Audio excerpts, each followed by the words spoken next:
Perfect.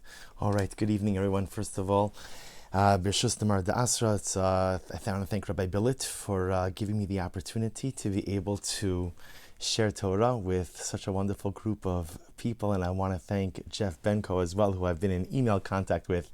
And I have to say how exciting it is to hear some of the names. I see some of the familiar faces here on the screen, people from different stages of my life. Some of you from Baltimore, but the Fishwikers, the Schonruns, back from the Fairlawn days as well. So it's really quite beautiful. And the truth is, it's really part of the beauty of what Torah is. That at the end of the day, Torah is a great unifier. You know, geography changes, residences changes, career change. But at the end of the day, Torah is the one constant. HaKadosh Baruch Hu is the one constant. Mitzvahs are the one constant. And it's a beautiful thing, because when I see this screen and when I see so many people from my past and from my present, it's really very special. And the common theme amongst all of these relationships is that they were built around Torah, and in Miras Hashem, I hope that they continue to flourish around Torah as well. So it's an incredible schus to be with you. Although I'm with you, I'm sure the weather by you is much nicer than the weather by us. We are in Miras Hashem expecting snow this evening.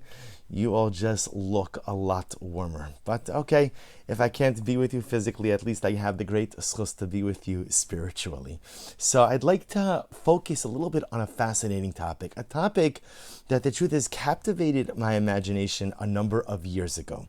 I think for those of us who grew up either in the yeshiva system or the day school system, we pretty much all have the same exact memory of Tu B'Shvat. What would happen on Tu B'Shvat? So you'd come to school, again, whatever really kind of school you went to, a day school, a yeshiva, a cheder, whatever you went to, Tu B'Shvat was often the same exact experience. You'd show up, you'd get a paper bag, you'd open up the paper bag, and there was fruit, or at least they told you that what was inside of the bag was fruit. And then you would take it out, and they would tell you, oh, this is incredible. This is the Shivas Haminim, all the different 7 species with which Eretz Yisrael is blessed.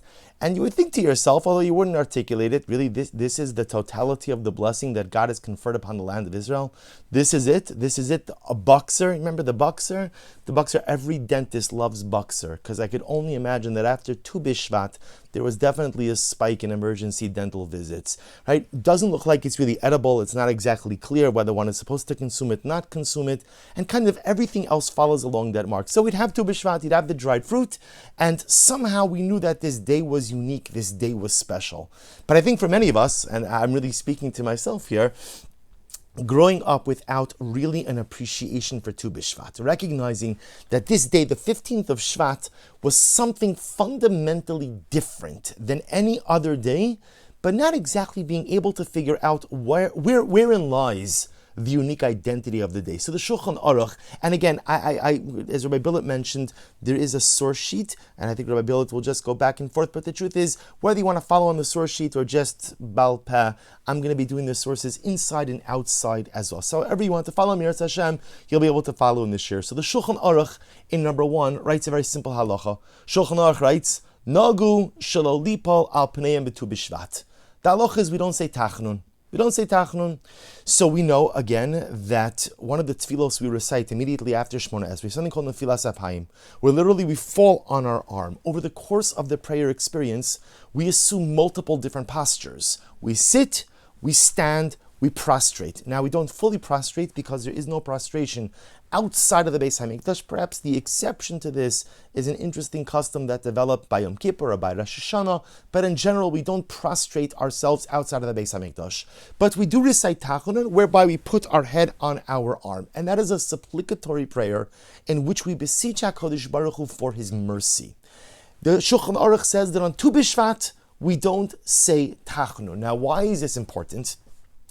Because Tachanun is omitted on any day where there is a celebratory overtone. So any day which has an enhanced or amplified dynamic of simcha, Tachanun is omitted. So from the beginning, the halacha is telling me that this day of Tu B'Shvat is uniquely different than any other day. It's not a regular weekday. As much as there's no Isra Malacha, as much as there's no prohibition to go out and perform work, it's not like a Shabbos, it's not like a Yom Tiv, but it is unique. we don't recite Tachanun. And again, the Mishnah Berurah comments on number 2, B'tu B'Shvat, Shiur Rosh Hashanah Li'ilanos, V'noagin ha'ashkenazim laharbus az b'minei peros shel ilanos. Because the Mishnah Berurah says, what's so unique about Tu B'Shvat? It is the new year for trees, and Ashkenazim, we have the custom to eat many different types of fruit. Okay, so let's pause here for just a moment. If we go back to the Mishnah and we ask ourselves, what is the original significance of Tu B'Shvat? So the Mishnah, Maseches Rosh Hashanah, the opening Mishnah already tells us this. The Mishnah, which many of us are familiar with, tells us that there are 4 different New Years throughout the year. Of course, we're most familiar with the Rosh Hashanah, what we colloquially call Rosh Hashanah, the first of Tishrei, what the Mishnah calls the Rosh Hashanah for Shanim, the new year for years. It's the calendrical new year. But the Mishnah quotes that there are a variety of different new years, and the Mishnah says, actually looking at the last line in number 3, Be'echad b'Shvat Rosh Hashanah li'ilon. On the first of Shvat is Rosh Hashanah, the new year for trees. Kedivrei Beis Shammai, uBeis Hillel omrim b'chamisha asar bo. So we'll come back to this dispute in just a little bit, but a fascinating dispute regarding the date ultimately of Tu B'Shvat. You have Beis Shammai saying Tu B'Shvat, the Rosh Hashanah Lilanos, the new year for trees, is on the 1st of Shvat. Beis Hillel saying the new year for trees is on the 15th of Shvat. Now, understand, what does this mean when we speak about a new year for trees? What's the ramification of a new year for trees? So without getting into all of the technical details, let's kind of look at this from a panoramic perspective. We know again that we have a concept or halachas of trumas and maestros, that we have an obligation to separate tithes. Different tithes go to different people, and remember, the tithing cycle is based on the 7-year Shemitah cycle, which means that almost every year of the 7-year cycle, there are different tithes that are in effect. Well, there's a halacha. The halacha is that you can only separate out tithe from the cohort of crop that grew in one particular year. So for example, whenever the year begins and ends, beginning and end, anything that grew over the course of that year is tithed from that crop that all grew at the same time. But for example, you cannot tithe crop that grew in year 2 from, let's say, crops which grew in year 1. Again, we're not going to spend the rest of this year on the technicalities of this, but it's just important to frame it. Therefore, I need to know when the year begins and when the year ends for fruit trees. So if I know that I could only separate out trumas and maestros from that year's crop. So remember again, many different, so truma goes to the Kohen, meiser goes to the Levi. There's an additional portion that the Levi goes ahead and separates out for the Kohen. There's Meiser Ani, which is a tithe given to the poor. There's Meiser Sheni, which is yours to enjoy, but you must enjoy it in Jerusalem. So I have to know when the beginning and end of the year determines the crop cohort. So therefore, when the Mishnah says that according to Beis Hillel, let's say, Tu B'Shvat, the 15th of Shvat, is the new year for trees, what that means is as follows, right? It's Tu B'Shvat this Thursday, which means anything that grew between Tu B'Shvat of last year, Tu B'Shvat 5780, and Tu B'Shvat 5781 is part of one crop. And therefore one has to tithe from that grouping. So I'm sure you are riveted by these details, right? Which is interesting. Certainly in an agricultural society, these were necessary facts to know. But it still leaves us with a fundamental unanswered question, which is, I understand the importance of Tu B'Shvat. I understand the halachic significance of Tu B'Shvat. I understand the agrarian nature of Tu B'Shvat. But what I don't understand is, why is it a Yom Tiv? Wherein lies the celebratory nature of this particular day?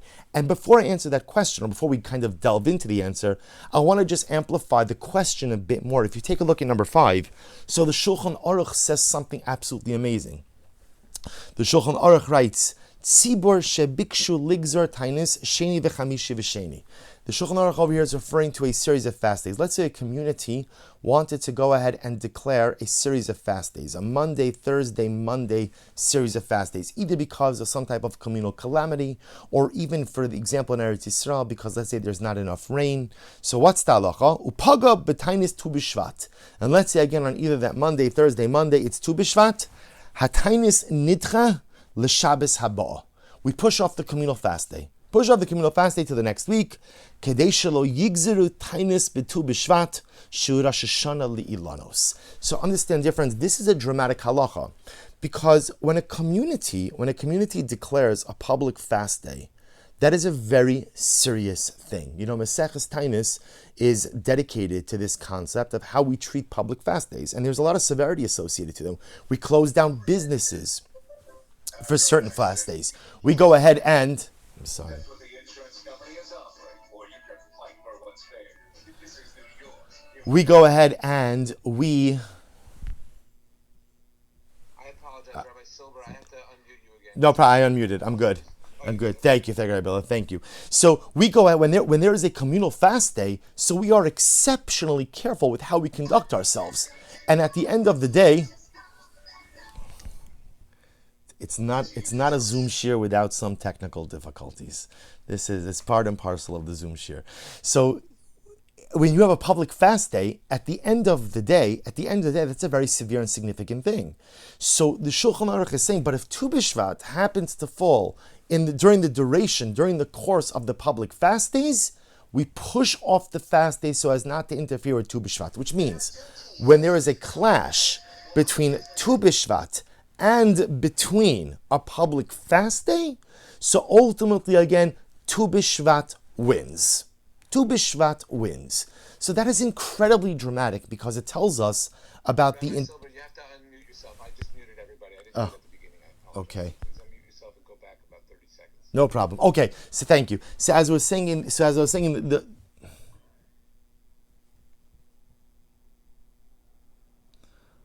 all right, Rabbi Billet, I'm sorry, it's not letting me unmute.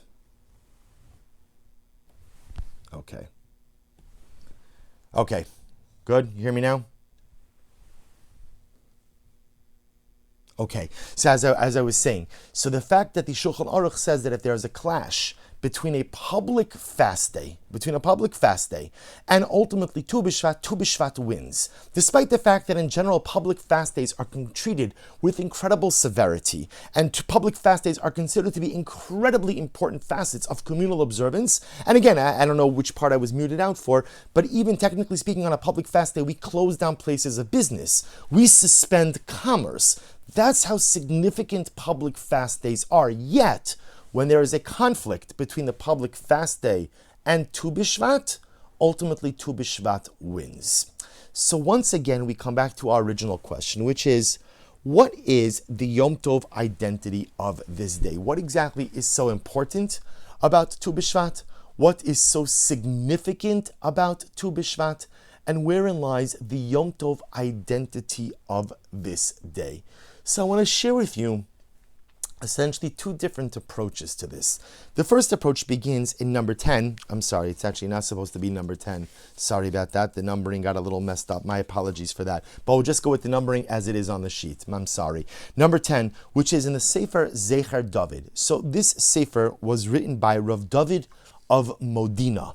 Rav David of Modena lived in Italy in the mid-1400s. And what Rav David of Modena essentially did was he compiled almost like an encyclopedia on Jewish topics. It's about 7 volumes, and he goes through, again, in alphabetical order, just different topics in Judaism. So he has a section about Tu B'Shvat. So in his section on Tu B'Shvat, he writes as follows: Hashtad Yafa Amru Chazal L'Kedusha Yom Tu B'Shvat Hanikra Shana Li'ilanos. The rabbis sanctified this day of Tu B'Shvat that they called the new year for trees. Milvad Mashakatsav Arab B'Tov Rekes B'Sim Tafik Yamek Shnikra Shana Li'ilanos V'lo Rosh Hashanah Li'ilan. So the first thing that the Zecher David does is he makes an interesting observation. Now what I want to point out is as follows. This observation already precedes him. And if you noticed, again, when we read the Mishnah in number 3, you'll notice again that the verbiage changes. When the Mishnah speaks about the earlier New Year's, it's referred to ultimately again in the plural. Rosh Hashanah Limelachim, a new year for kings, a new year for regalim. So one would have expected the same level of textual symmetry. Shanim, Shmitin, Yovlos, it's all plural. So one would have expected, therefore, that the Mishnah would have said that on either the 1st of Shvat or the 15th of Shvat, is Rosh Hashanah le'ilanos, is the new year for trees. But it doesn't say the new year for trees. Instead, it just says the new year for the tree. Le'ilan, for the tree. So the Zecher David says something absolutely amazing. He says, La'ashmo'inon, this is the underlined part in source number 10, La'ashmo'inon shu Rosh Hashanah l'chol ish Yisrael. It is to teach us an incredible, powerful metaphorical message, which is the Elon. See, when the Mishnah says Rosh Hashanah le'Elon, it's Rosh Hashanah for the tree. Who's the tree? The Zecher David posits the tree is a reference to man. Is a reference to man. La'adam, ki ha'ad Rosh Hashanah l'chol ish Yisrael, to every single Jewish person. Ki ha'adam mechuna li'Elon.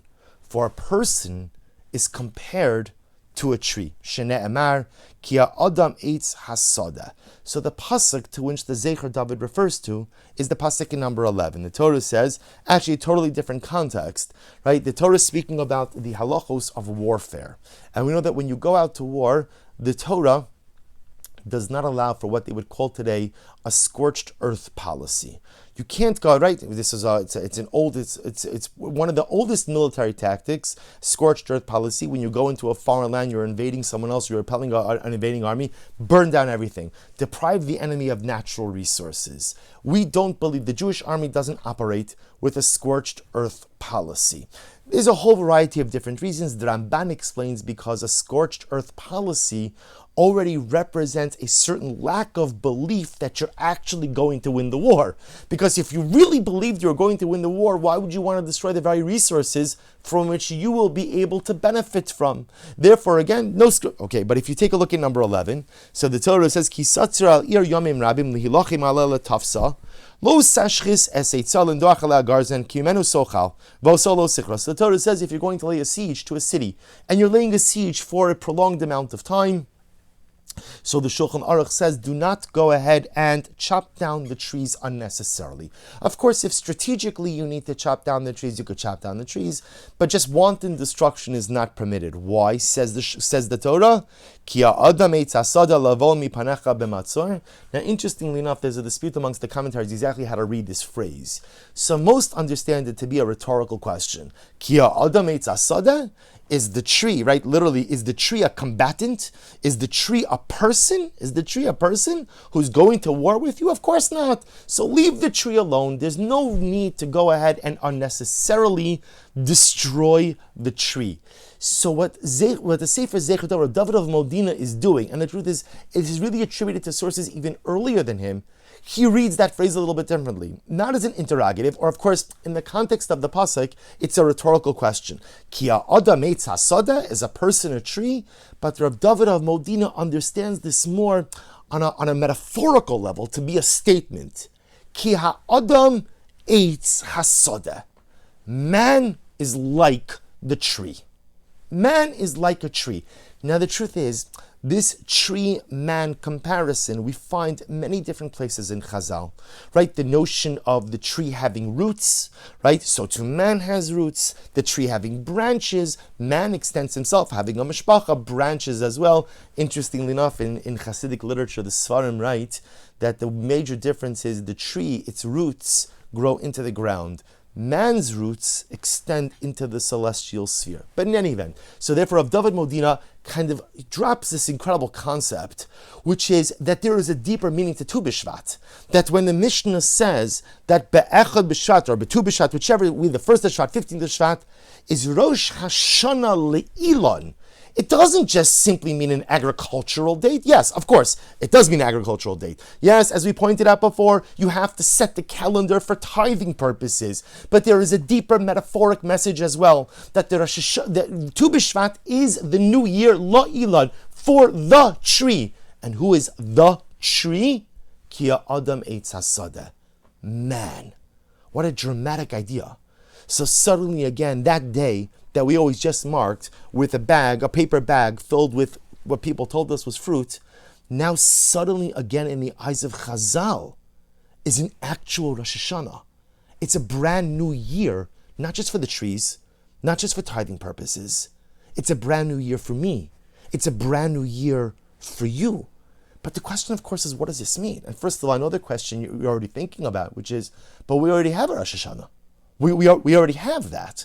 We have a Rosh Hashanah on the 1st of Tishrei, a very dramatic Rosh Hashanah, a month of Elul that precedes it, Rosh Hashanah, Aseret Simei Tshuva, Yom Kippur.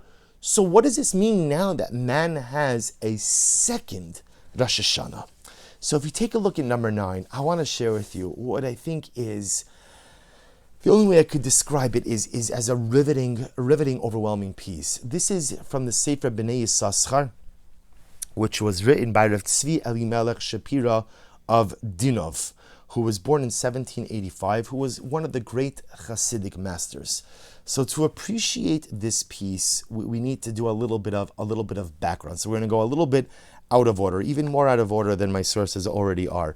If you take a look at number 10, we're going to jump back and forth a little bit. Number 10 is a very well-known Gemara in Masechah Shabbos, a Gemara that I'm sure you're all familiar with. If you haven't seen it inside, you've absolutely heard the story. And it's the story of the 3 converts who come before Hillel and Shammai. So we're not going to do this entire Gemara inside, but rather, again, I'm going to tell you these 3 parts outside, and then we're going to tie it back. So the Gemara tells us, Gemara in Shabbos Daf Lamed Aleph on page 31a, tells a story. Story is individual number 1. So, right, candidate for conversion number 1 shows up in front of Shammai, and he says to Shammai, simple question: Kama Toros yesh lachem? How many Torahs do you have? How many Torahs? To which Shammai says, we have 2 Torahs. Torah shebichsav, Torah shebal peh. We have a written law, we have an oral tradition. So what happens? So the candidate for conversion says, listen, sign me up for the written law, but I don't subscribe to the oral tradition. Sorry, I'll take Torah shebichsav, I'll take the Chumash Torah, but I'm not signing up for any of this oral tradition, for the rabbinic stuff, not for me. So what happens? And then the man has the chutzpah to say to Shammai, Geiraini almanash landeni Torah shebichsav. Convert me on the condition that all I'm going to learn is Torah shebichsav, is the written law. So Shammai did not take very kindly to this, and what happens? Shammai yelled at him, and the guy ran away. Gemara then goes on. This individual now finds his way to Hillel. Says to Hillel. So he says same thing to Hillel. How many Torahs? 2 Torahs. Torah shebichsav, Torah shebal peh. I'll take the written law, not interested in the oral tradition. To which Hillel says, okay, you know what? Why don't we start like this? Before we get into written law, oral law, how about we just learn Aleph? How about we just learn Aleph Beis? So he starts teaching him Aleph Beis, Gimel Dalid. The next day, so for day number 1, he learns Aleph Beis, Gimel Dalid. The next day, the prospective convert shows up, and Hillel tells him, oh, you know what? Today we're learning Dalid Gimel Beis Aleph.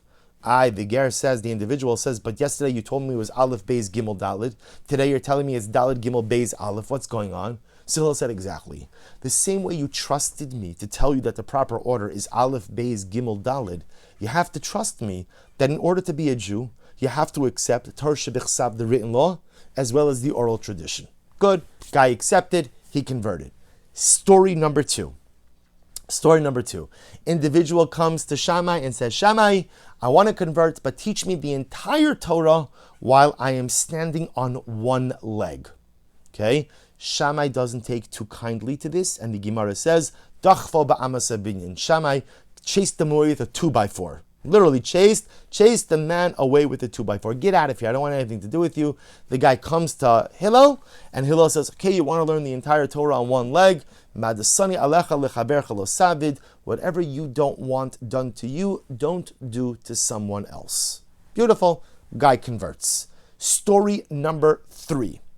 A Gentile is listening in the Beis Medrash, and he hears the Jews are discussing the incredible clothing of the Kohen Gadol.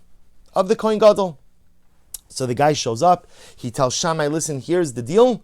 I want to convert, but on the condition that I could be the high priest. Now, of course, again, that's impossible. I also want to be the high priest, but I'm not a Kohen, I'm not from Shevet Levi, so nothing I could do. It doesn't make a difference how much Torah I learn, how many mitzvahs I do, how much tzedakah I give. I can't be the high priest. So this individual who's a Gentile right now comes to Shammai, convert me on the condition that I become the high priest. So what happens? Shammai once again loses not loses his temper, but says, you're not serious, get out of here. So once again he chases him away ultimately again with the 2x4. He ultimately comes to Hillel, and once again, Hillel begins to teach him Torah. And Hillel teaches in the psukim that say, no one is allowed to come into the Holy of Holies except for the high priest on Yom Kippur.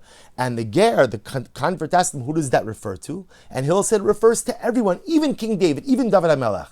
So the convert says, oh, okay. So if King David can't enter into the Holy of Holies, certainly I can't enter into the Holy of Holies as well. And he accepts the fact that he's not going to become a convert, and ultimately again, he accepts the fact that he's not going to become the high priest, and he converts and accepts his particular station within the Jewish people. He's going to be great, he could be a tzaddik, he could be a gadol hadar, leader of the generation, but he just can't be the high priest. Interestingly enough, how does the Gemara end? And this is paragraph Dalid in this particular source, in source number 10. L'yomim nizdavgu shloshtan l'makom echad. So it's interesting. These three guys, now remember, these three individuals are all Jewish. They all converted. So somehow, someway, through a confluence of events, they all ended up meeting each other. Amru, and they said, Kaptenuso shel Shammai biksha letardanu min ha'olam, and visanuso shel Hillel and they said something amazing. They said, the kaptenuso, which literally means like the rigidity of Shammai, sought to remove us from this world. But the humility of Hillel brought us close to HaKadosh Baruch Hu. So the rigidity of Shammai would have prevented us from partaking of this beautiful treasure called Yiddishkeit, called Judaism, but the humility of Hillel allowed us to come close. Okay, so I'm sure again you're familiar with that story. Now look what the Bnei Yissaschar does with this story. It is nothing short of mind-blowingly amazing. So the Bnei Yissaschar writes, we're not going to read this whole thing, but if you notice in number 9, he begins, Be'inyan ahuger sheba l'shamai v'amar lamdini kala Torah kula aregel echad. So remember again, Shammai has the same approach. The first guy he just yells at, the next two he chases away with a 2x4. So if you skip down a little bit, right after you see where it says Vayikra Yutes Yudches in brackets, Vihine. So look, we're going to read these words. They might not make sense at first, but then we're going to plug them back into what the Rebbe is saying.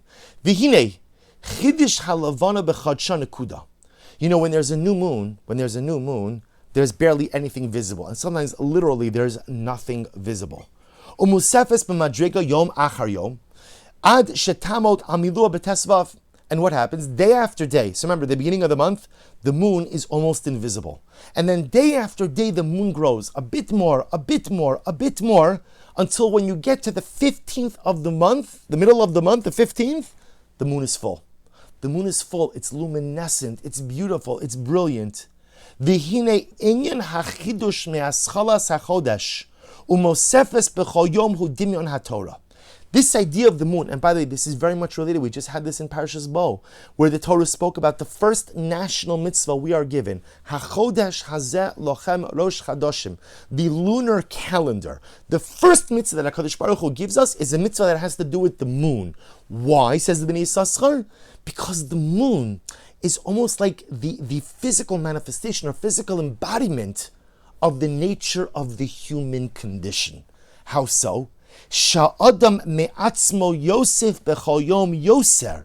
Because most of us don't begin shining bright.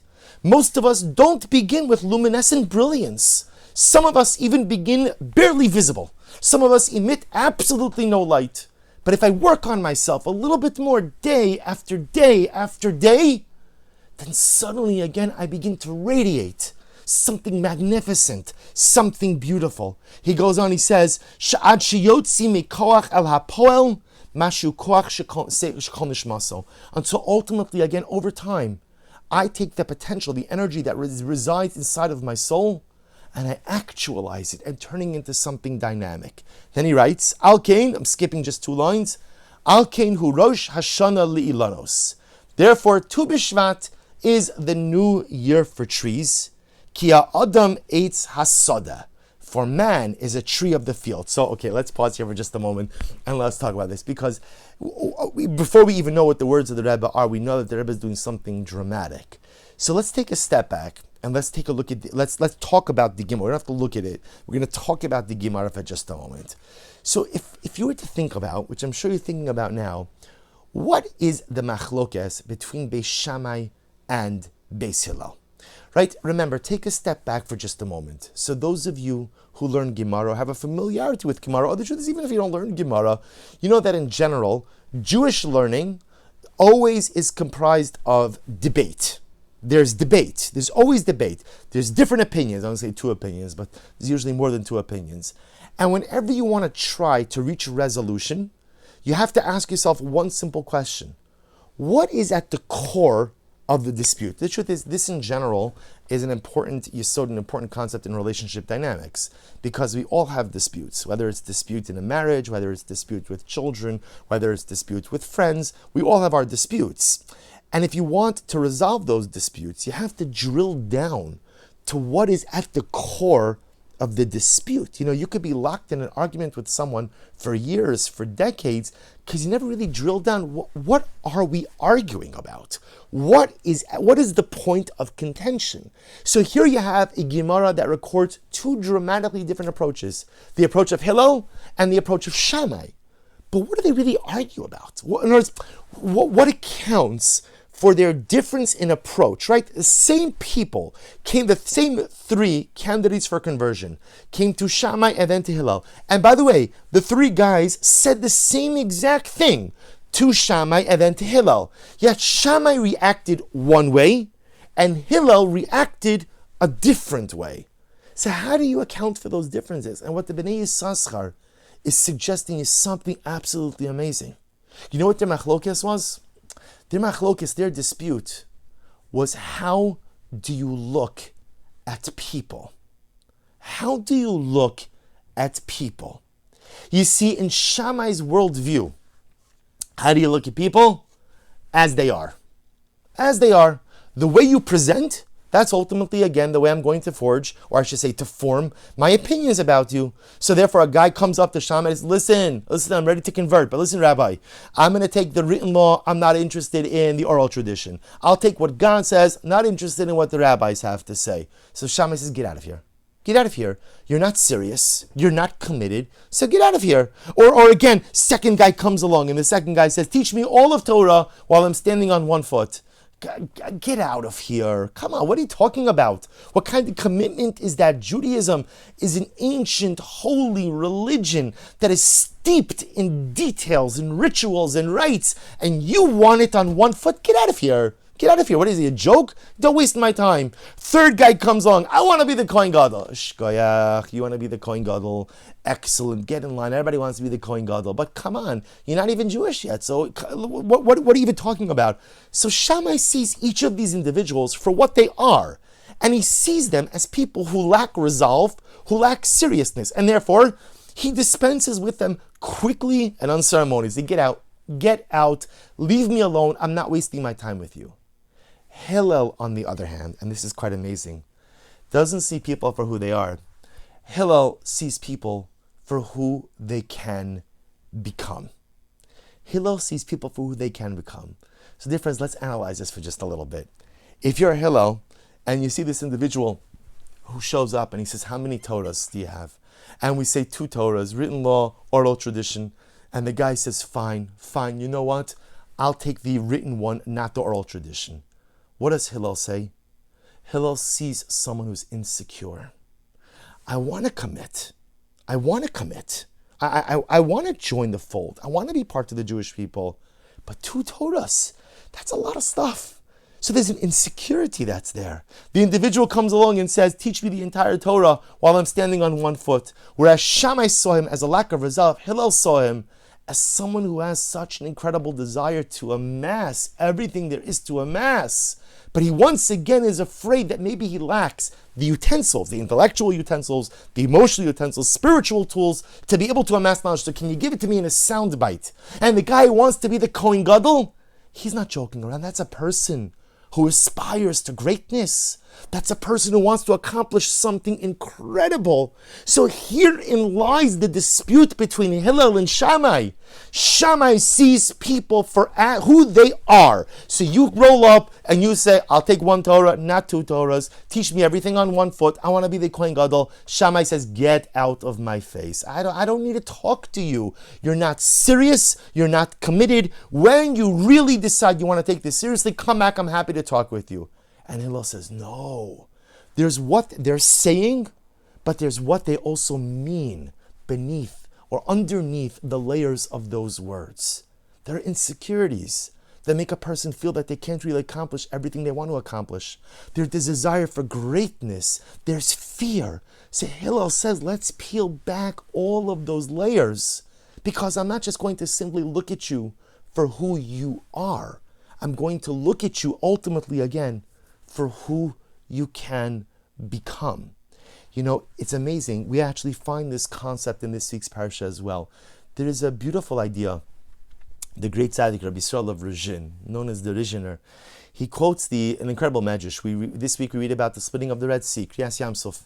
And in Kriyas Yamsuf there's a pasuk that says, Beruach hapecha ne'ermu mayim, which we literally translate Beruach hapecha, with literally again the breath of your nostrils, right? Ne'ermu mayim, the water piled up. So the imagery, of course, is that God breathed on the Red Sea and it split. The water's piled up. So the Rizhiner quotes a medrash pliya, strange medrash, and the medrash writes, Beruach apecha. Apecha doesn't mean your nose, but rather apecha means anger. Af, like charon af, anger. That Hashem got angry with the sea, and therefore he split it. So the Rizhiner says, why would Hashem get angry with the sea? So let me tell you something amazing. The Rizhiner quotes the Zohar, and the Zohar writes that when Hashem created the world, he told the sea, here's the deal. You flow like you're supposed to flow, but in a few thousand years from now, there's going to be a nation who comes and stands by your banks. And when you see that nation standing by the banks of the sea, you must split. That's a condition that I am embedding in creation. And the sea says, fine, deal. Fast forward, the Jews leave Egypt. The Jews are standing by the banks of the Red Sea, and the sea is not splitting. Hashem comes to the sea. He says, no, we had an agreement. Well, what happened over here? Why aren't you splitting? To which the sea says, 1 second, HaKadosh Baruch Hu, when you created me, you showed me a picture of the nation who was going to stand by my banks. You showed me the picture, and I saw righteous men and righteous women, righteous children, such a beautiful and spiritually luminescent nation. Do you see these guys over here? Do you see these people are standing by my banks now? That's not the picture of the people you showed me.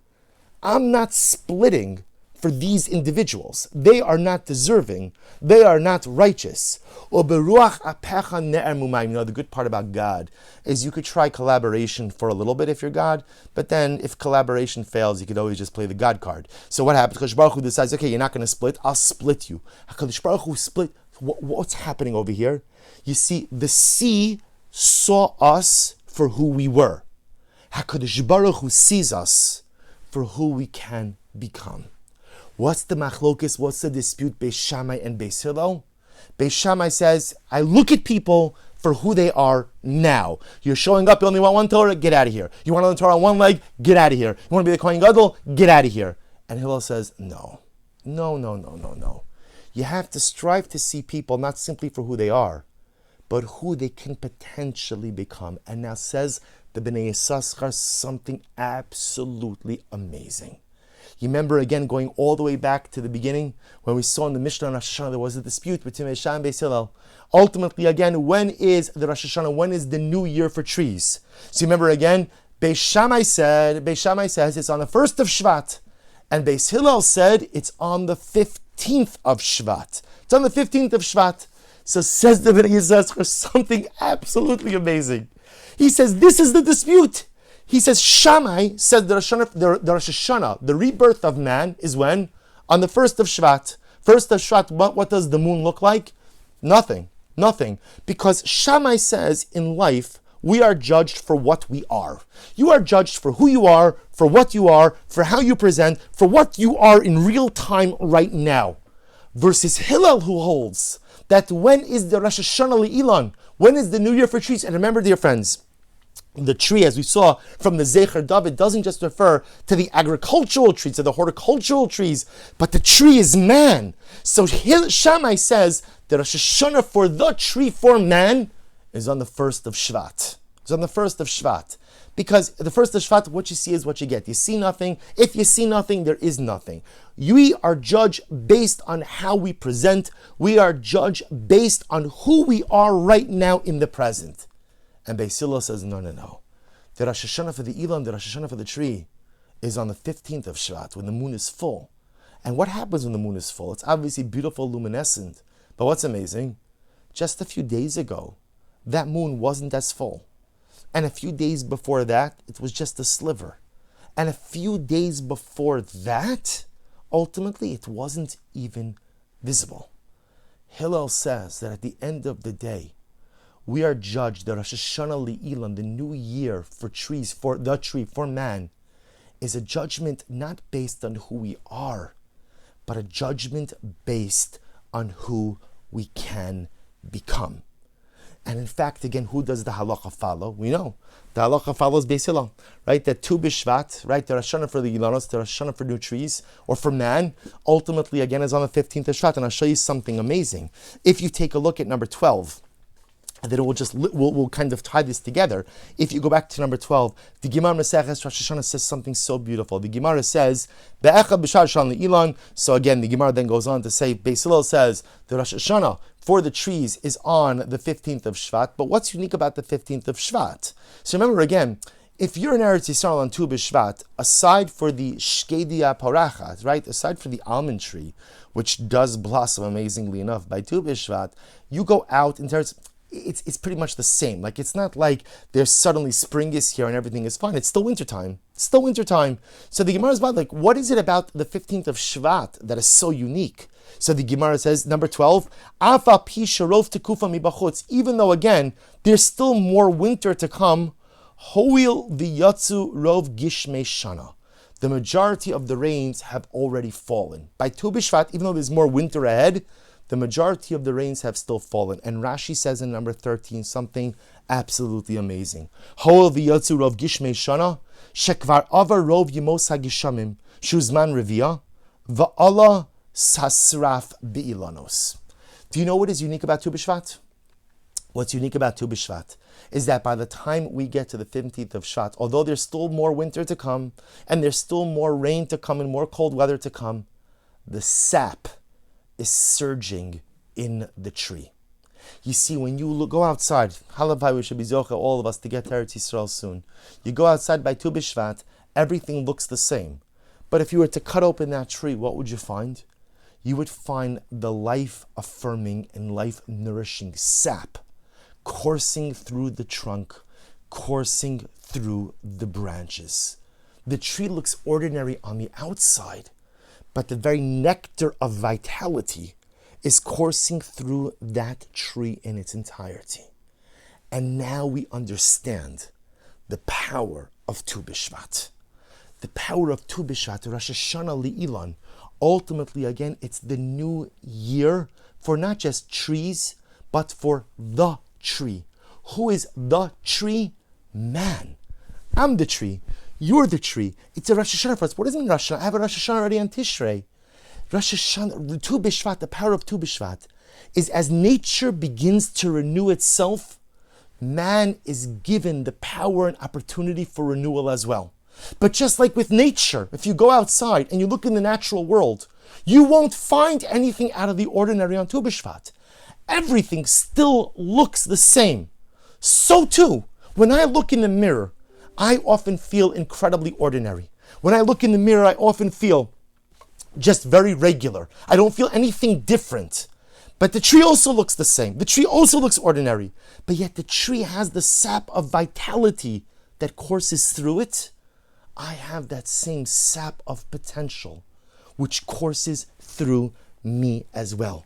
Because we are not judged based simply on who we are, but we are judged on who we can become.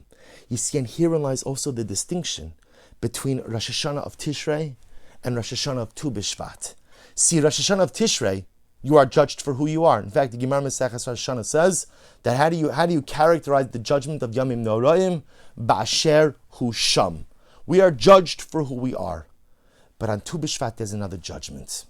The judgment not of who we are, but the judgment of who we can become. Because very often the world looks at us through Shammai eyes. The world just sees us for who we are and what we are.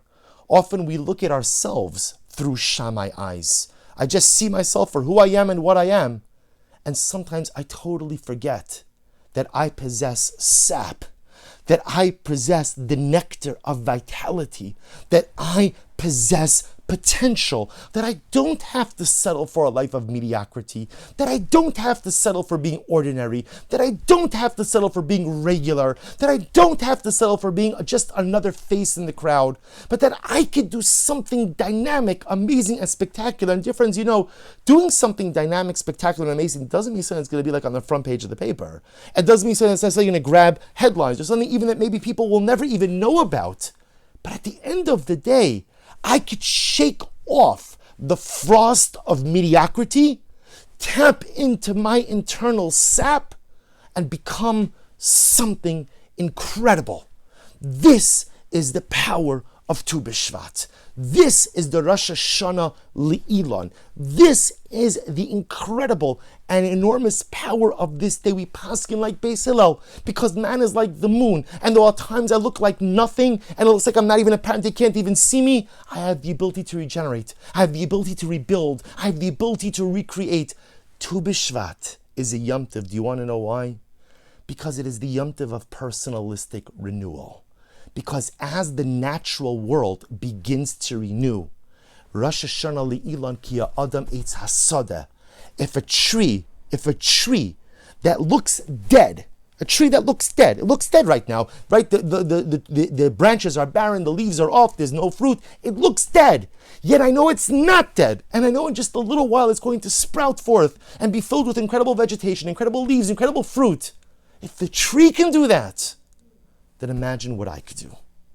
If the tree could regenerate, then I can certainly do so as well. And now we can bring this all back together. This is why the Shulchan Aruch says, "Ein nofel al panei." We don't say tachanun. I mean, nobody ever complains about not saying tachanun, right? But we don't say tachanun.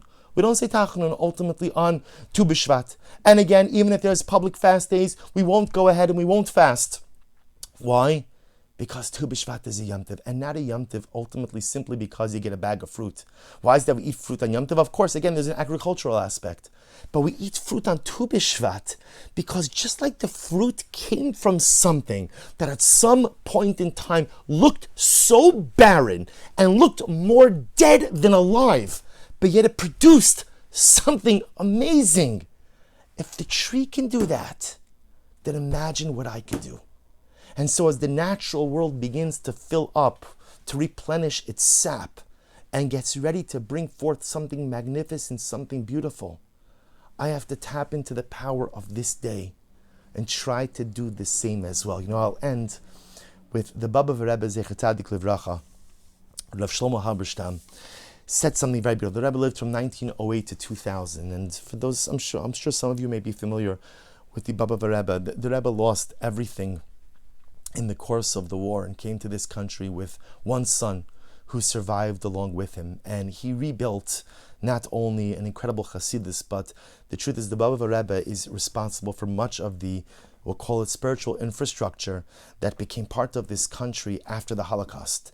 He's an incredible, incredible tzaddik who suffered immeasurably, but somehow always maintained an incredible disposition, optimism about life. And the Rebbe says something amazing. I want to quote you just one line. It's a longer piece, but you can look at it on your own. He says, Harav HaKadosh Marash Mi Babav, Amar Pamut Tzirei Hatzomi Ben Chasidov, Be'keishu Shala Adam La'etz HaSada. So he says something amazing. He says, why is man compared to a tree?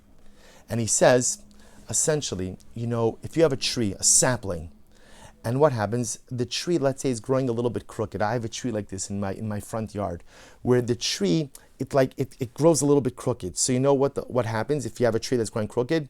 They pull the tree back in the other direction. They pull it back, right? You attach a rope to it, you pull it back in the other direction to straighten it out.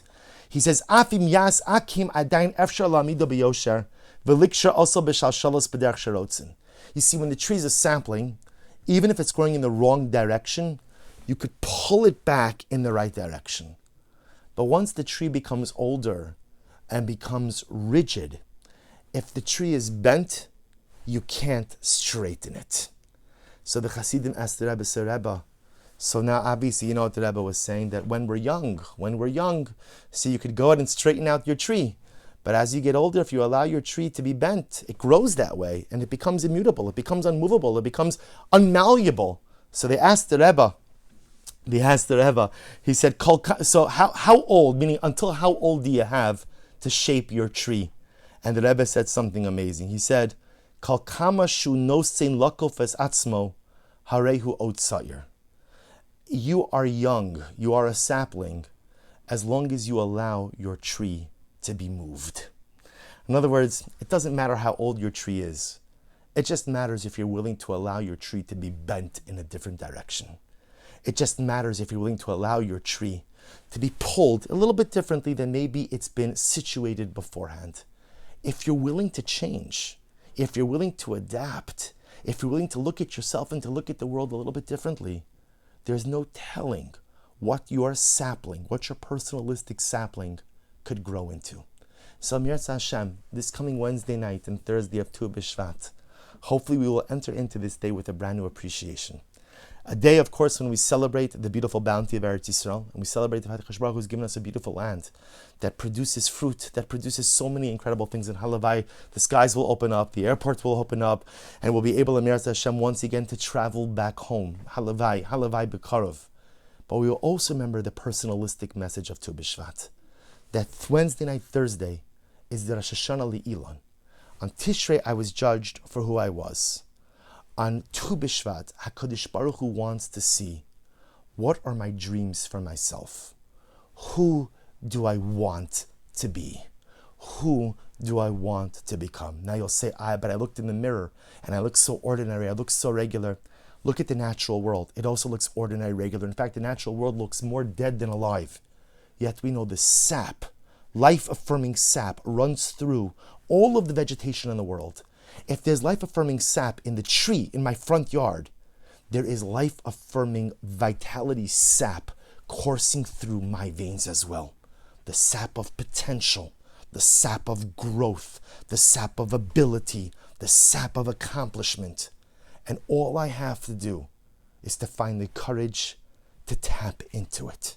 May we be Zochem Mirz Hashem over the course of this Tu B'Shvat to be able to rediscover our sap. And if our tree has been growing in the wrong direction, to find the courage to straighten it out and maybe bend it in a different direction. To stop looking at ourselves just based on our past failures or what we are right now, but to begin looking at ourselves through the prism of who we can be, what we can become, and what we can accomplish. I really thank you so much for inviting me to your community tonight to be able to share with you some words of Torah. And Halavai Mirz Hashem will be Zocha to learn in person one of these days. But Mirz not in Florida, but Mirz Hashem together in a rebuilt Yerushalayim with the Beis HaMikdash, with the Melech HaMashiach, with all of Am Yisrael to give them Hira B'Yameinu. Amen.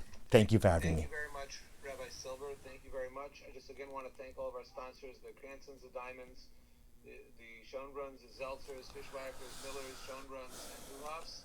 And thank you to Rabbi Silver.